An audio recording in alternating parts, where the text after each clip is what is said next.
Hello दर्शकबिन, हाम्रो चाहिँ यो ड्रम फ्याक्ट्रीमा हामी चाहिँ काम गर्छौं। म चाहिँ यसको यो ड्रमहरु बनाउने म चाहिँ अपरेटर।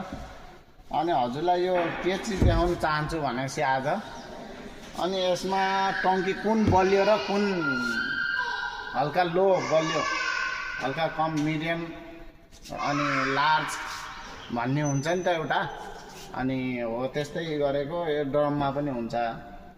अनि तपाईलाई देखाउन चाहन्छु कि हाम्रो गाउँ ठाउँमा अब नदेखेका मान्छेहरु साथीभाइहरुले के भन्नुहुन्छ भनेपछि यो ड्रम कसरी बन्छ होला भनेर सोच्नुहुन्छ भनेपछि ल हेर्नुस्, यो ड्रम चाहिँ यो कालो ड्रम छ। यसको फेरि 2 लेयर 3 लेयर भन्ने हुन्छ। यसमा यो चाहिँ 2 लेयर हो।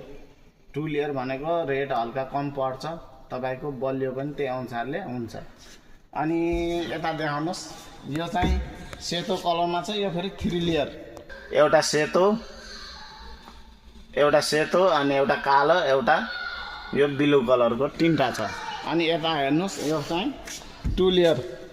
यो 2 लेयरको फेरि यसको कालो र अनि ब्लू कलर मात्रै हुन्छ। अनि हजुरहरुले किन्नु पर्यो भनेपछि अनि यही ध्यान दिएर किन्नु होला। 2 layer 3 layer 4 layer 6 layer 10 layer सम्म पनि हुन्छ हैन।